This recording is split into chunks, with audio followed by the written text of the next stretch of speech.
ഒരാശങ്കയുമില്ല. കണക്കുകളൊക്കെ വളരെ ഭദ്രമാണ്, കൃത്യമാണ്.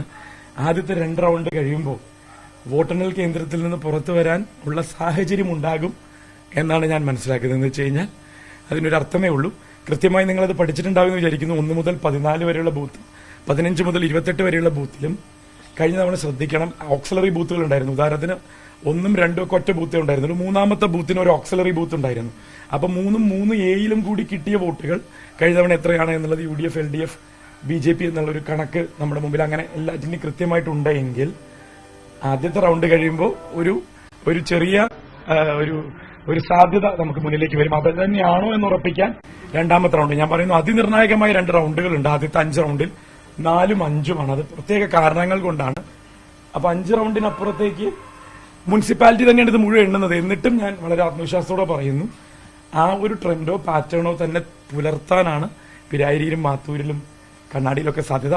വ്യത്യസ്തമായ ഒരു കണക്കുകൂടി അവതരിപ്പിക്കുകയാണ്.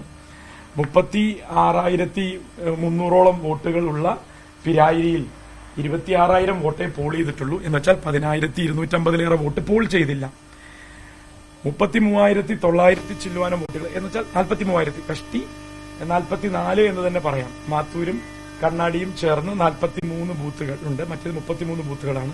ഇവിടെ ഈ 44,000ഓളം വോട്ടുകളിൽ 34,000 വോട്ട് പോൾ ചെയ്തു എന്ന് പറയുമ്പോൾ പിരായിരിയിൽ 36ൽ 10 പോൾ ചെയ്തില്ല. മാത്തൂരിലും കണ്ണാടിയിലും ചേർന്ന് 44-ലെ 10 പോൾ ചെയ്യാത്തതുള്ളൂ. ആ 8,000 വോട്ട് ആർക്കു വേണ്ടി എങ്ങനെ ചെയ്തു എന്നുള്ളത്, ആർക്കാണ് അവിടെ ആളുകളെ മൊബിലൈസ് ചെയ്ത് ബൂത്തുകളിൽ എത്തിക്കാൻ സാധിക്കുക എന്നുള്ളത്, അത് എണ്ണി കാത്തിരിക്കാൻ 11ഉം 12ഉം 13 അവസാനത്തെ 3 റൌണ്ട് വരെ അക്ഷമയോടെ കാത്തിരിക്കണം. പക്ഷേ ട്രെൻഡ് ഞാൻ നേരത്തെ പറഞ്ഞല്ലോ, മുനിസിപ്പാലിറ്റി എണ്ണി കഴിയുമ്പോൾ BJP ലീഡ് ചെയ്യും, തർക്കമില്ല. 4,000 വോട്ടിനെന്നാണ് വിശ്വസിക്കുന്നത്.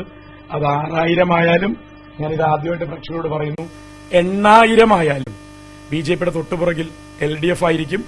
ഇനി ഒന്നുകൂടി പറയുന്നു, അവിടെ ഒരു 1,000 1,500 വ്യത്യാസത്തിൽ UDFന്റെ പുറകിൽ പോയാൽ പോലും ഇത് മറികടന്ന് 13ാമത്തെ റൌണ്ടും കഴിഞ്ഞ് 14ാമത്തെ റൌണ്ടിൽ 179, 180 2 മെഷീനുകളുണ്ട്. മിനിമം ആ 2 മെഷീനുകളിലെ ലീഡിൽ LDF വിജയിക്കും. 5 റൌണ്ടിൽ പിടിച്ചു നിന്നാൽ പ്രതീക്ഷയാണ്. 5 റൌണ്ടിൽ പിടിച്ചു നിന്ന് 10 റൌണ്ടിൽ നിലനിർത്തി പോകുന്നു. ഈ 9ഉം 10ഉം അവിടെയും പ്രേക്ഷകർക്കും പത്രക്കാർക്കുമുള്ള നല്ല റൌണ്ടുകളാണ് 9ഉം 10ഉം. കണ്ടമാനം വോട്ട് UDFന് കിട്ടിയ എക്സ്ക്ലൂസീവ് പിരായിരി റൌണ്ടുകളാണ്. എക്സ്ക്ലൂസീവ് പിരായിരി റൌണ്ടുകൾ 2 റൌണ്ടുകളേ ഉള്ളൂ കേട്ടോ. 9ഉം 10ഉമാണ്. നോക്കാം നമുക്ക് UDFന്റെ പ്രതീക്ഷകൾ എങ്ങനെയാണ്. അത് അതിന്റെ ഒരു രഹസ്യം ഞാൻ ഇന്നലെ വൈകിട്ട് അറിഞ്ഞു. എതിർക്കാൻ പാത്ര ഔട്ട് ചെയ്തത് അതെനിക്കറിയില്ല. കട്ട പുകയാവും അങ്ങനെയാണ് ചിലരുടെയൊക്കെ രാഷ്ട്രീയ ഭാവി. അല്ല, അതെനിക്കറിയില്ല. പാടിയതാരായാലും നന്നായി പാടിയിട്ടുണ്ട്. നല്ല താളവും ലയവും ഒക്കെ ഉണ്ട്. പക്ഷെ പാലക്കാട് വന്ന് വോട്ടർമാരുടെ മുഖഭാവവും വോട്ടർമാരുടെ പ്രതീക്ഷകളൊന്നും ഇവർ പങ്കുവെക്കാത്തതുകൊണ്ട് ആരോ കൊടുത്തൊരു കരാർ, അത് ഇവന്റ് മാനേജ്മെന്റ് ആണല്ലോ. ഈ ഇലക്ഷൻ മുഴുവൻ UDFന്റെ മാനേജ് ചെയ്ത് ഇവന്റ് മാനേജ്മെന്റ് കമ്പനിയാണല്ലോ. അതിന്റെ ഭാഗമായിട്ടുള്ള ലാസ്റ്റ് ഇവന്റും കൂടിയാണല്ലോ ഇത്.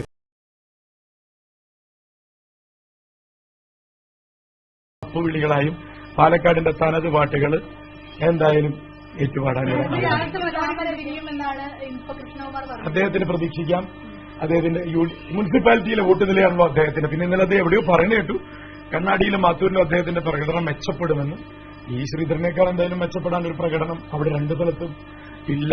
അപ്പൊ അതുകൊണ്ട് തന്നെ അവിടെയൊന്നും, പക്ഷെ ആ പ്രകടനം പോലും എത്തുമെന്ന് അദ്ദേഹം പ്രതീക്ഷിക്കുകയും വേണ്ട, അവിടേക്ക് എത്തുകയുമില്ല. നമുക്ക് ജയിച്ചു കയറാൻ ഇപ്പൊ മണപ്പുള്ളിക്കാവിലൊന്ന് പോകണം. അവിടെ അതിപ്പോ സൂര്യൻ ഉദിച്ച് കഴിഞ്ഞില്ലേ, ഇനിയിപ്പോ അത് ചുവപ്പാവോ അല്ലെങ്കിൽ ആ കളറിൽ തന്നെ ഉദിക്കണമെന്ന് നിർബന്ധം നമ്മൾ പറയാൻ സൂര്യനോട് പറ്റില്ല. പക്ഷെ ജനാധിപത്യ പാലക്കാടിൽ ഒരു പുതിയ സൂര്യോദയം ഉണ്ടാകും. പ്രത്യേകിച്ചൊന്നുമില്ല. 11 മണിയോടുകൂടി 14 റൌണ്ടല്ലേ ഉള്ളത്. 13 പൂർണ്ണ റൌണ്ടും പിന്നെ 2 മെഷീനുമാണുള്ളത്. മണപ്പുള്ളിക്കാവുന്ന ഞാൻ ഒന്ന് കൽപ്പാത്തി പോകും. കൽപ്പാത്തിയുടെ വൈബും കൂടി ഒന്ന് അബ്സോർബ് ചെയ്ത് നേരെ ഏരിയ കമ്മിറ്റിയിലും ജില്ലാ കമ്മിറ്റിയിലും വന്ന് 7 മണിക്ക് ഇലക്ഷൻ കമ്മീഷൻ ഒരുക്കിയ പ്രാതലുണ്ട് വിക്ടോറിയ കോളേജ്.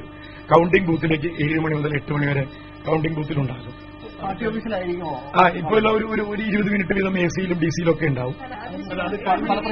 അല്ല, 8 മണിക്ക് തപാൽ വോട്ടുകളും മറ്റ് വോട്ടുകളും തുടങ്ങും. 8:45 ആദ്യ റൌണ്ടിലേക്ക് കിടക്കും. 2 റൌണ്ട് കഴിയുമ്പോൾ 9:15 പുറത്തേക്ക് വന്ന് വീണ്ടും പിന്നെ ഓഫീസിൽ തന്നെ ഇരിക്കുന്നുണ്ടാവും.